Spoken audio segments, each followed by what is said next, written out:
सबसे पहले इस स्वागत का आप सबको दिल से बहुत बहुत धन्यवाद। ये हमारी दूसरी यात्रा है। पहली यात्रा कन्याकुमारी से कश्मीर तक थी। दूसरी यात्रा मणिपुर से लेकर महाराष्ट्र मुंबई। पहली यात्रा में हमने भारत जोड़ो शब्द का प्रयोग किया। दूसरी यात्रा में हमने भारत जोड़ो न्याय यात्रा मतलब न्याय शब्द हमने उसमें जोड़ दिया। भैया थोड़ा शांत हो जाएं।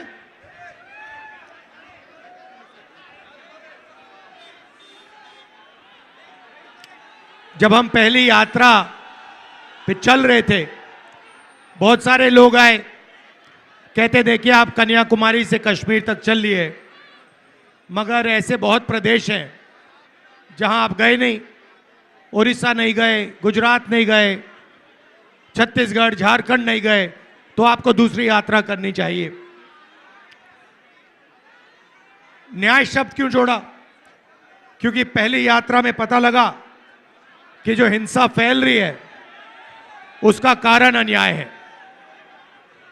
गरीबों के खिलाफ, श्रमिकों के खिलाफ, मजदूरों के खिलाफ, छोटे व्यापारियों के खिलाफ, बेरोजगार युवाओं के खिलाफ, जहां भी इस देश में देखो आपको अन्याय अन्याय दिखेगा। तो इसलिए हमने दूसरी यात्रा में न्याय शब्द जोड़ दिया। मैं शुरुआत आपसे 2-3 सवाल पूछ के करता हूं। नरेंद्र मोदी जी ने हिंदुस्तान के 20-25 सबसे अमीर लोगों का कितना कर्जा माफ?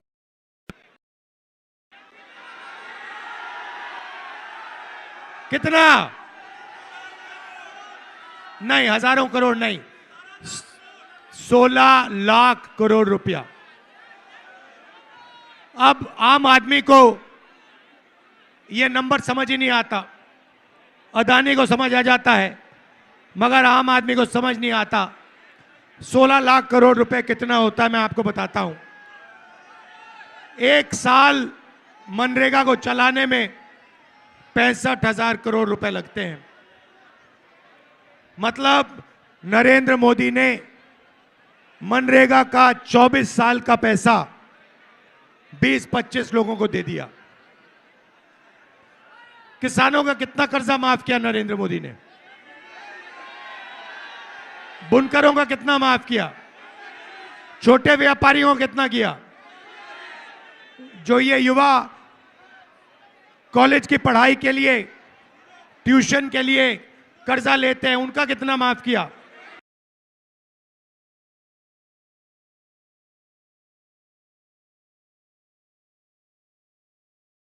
रुपया माफ किया। कुछ दिन पहले सुप्रीम कोर्ट कहती है कि ये जो नरेंद्र मोदी ने इलेक्टोरल बॉन्ड शुरू किए, इसके आंकड़े स्टेट बैंक ऑफ इंडिया को पब्लिक कर देने चाहिए। सुना इसके बारे में? अब बात निकलती है कि इलेक्टोरल बॉन्ड्स में हजारों करोड़ रुपए हिंदुस्तान के बड़े बड़े कॉर्पोरेट्स ने बीजेपी को, नरेंद्र मोदी जी को दिए। हजारों करोड़ रुपए।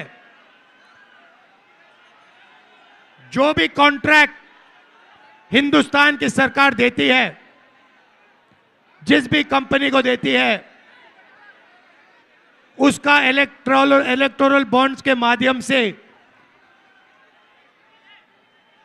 रिश्वत वो कंपनी बीजेपी को देती है। हजारों करोड़ रुपए कंपनियों पर दबाव डालकर, सीबीआई इंक्वायरी कराकर, ईडी की इंक्वायरी कराकर, इनकम टैक्स का दबाव डालकर उनसे पैसा एक्सटॉर्ट करा जाता है। हजारों करोड़ रुपए बीजेपी ने हिंदुस्तान के बड़े बड़े अरबपतियों से लिया। भाई और बहनों, देश में पिछड़े वर्ग के कितने लोग हैं? देश में पिछड़े वर्ग के कितने लोग हैं? कोई जानता नहीं। 20% नहीं है भाई, फिर से बोलो, 20 नहीं है, 30 भी नहीं है, 40 भी नहीं है, 50%। आदिवासी कितने? 8%। दलित कितने? 15%।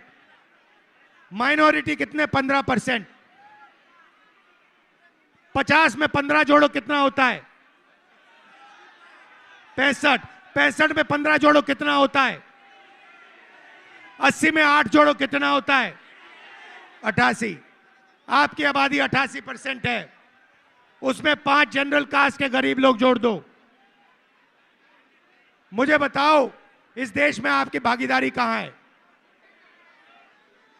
मीडिया में आपके लोग हैं क्या? एक आपका नहीं है।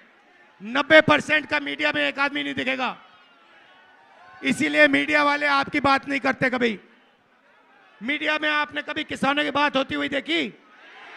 मजदूर की बात होती हुई देखी? छोटे दुकानदार की बात होते हुए देखी? बेरोजगारी की बात सुनी? महंगाई की बात सुनी? नहीं। अंबानी की जी शादी होती है, मीडिया में देखा? बॉलीवुड के सुपरस्टार मीडिया में दिखते हैं? मोदी जी समुद्र के नीचे जाते हैं, मीडिया में दिखता है?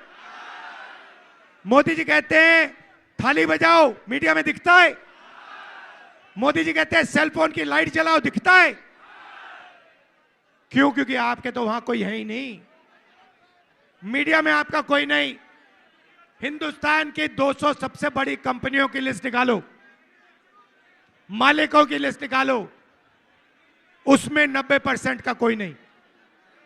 मुझे नाम दे दो पिछड़े वर्ग का, दलित का, आदिवासी का, एक नाम दे दो जो हिंदुस्तान की सबसे बड़ी 200 कंपनी का मालिक है। मुझे नाम दे दो, कोई है ही नहीं।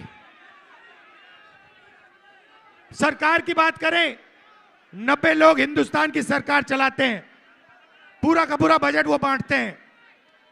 उनमें से बता दो, 90 में से बता दो पिछड़े वर्ग के कितने, ओबीसी कितने? 3।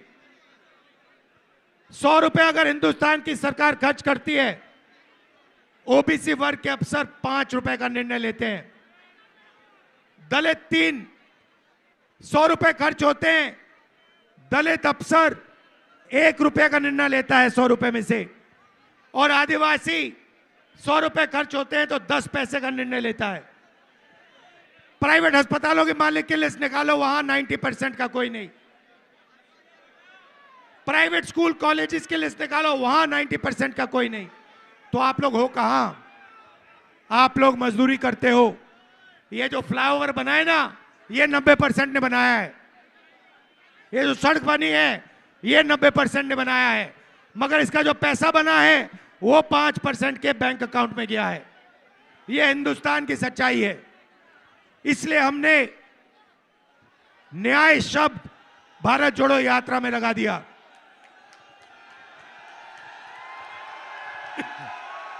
आर्थिक अन्याय, सामाजिक अन्याय, किसानों के खिलाफ अन्याय, बेरोजगार युवाओं के खिलाफ अन्याय।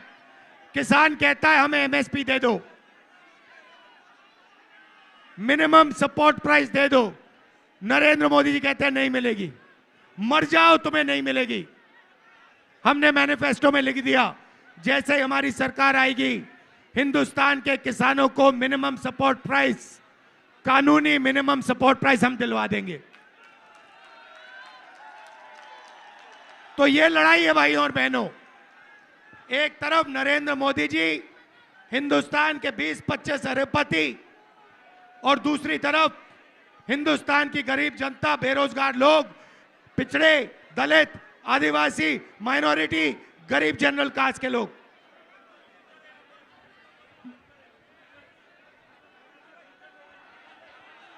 यहां पे बुनकरों की आबादी है।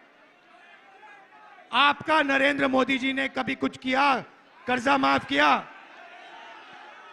जीएसटी लागू कर दी, नोटबंदी कर दी, और जो छोटे उद्योग चलाते हैं, जो स्मॉल मीडियम बिजनेस चलाते हैं, बुनकर लोग हैं, उन सब का धंधा खत्म कर दिया।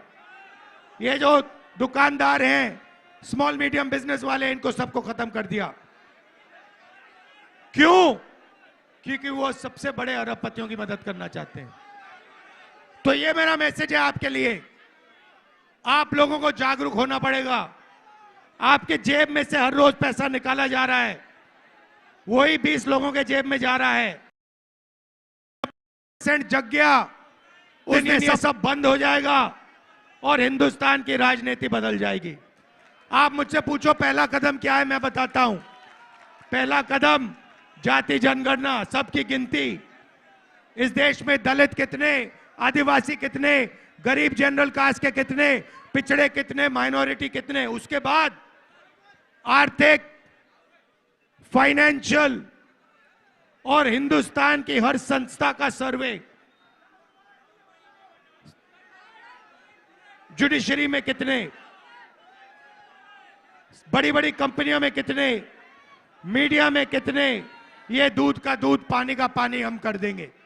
आप हमें मौका दो, जाति जनगणना करेंगे, आर्थिक सर्वे, इकोनॉमिक सर्वे, और हमारी जो देश की सारी संस्थाएं हैं, इसका सर्वे करेंगे।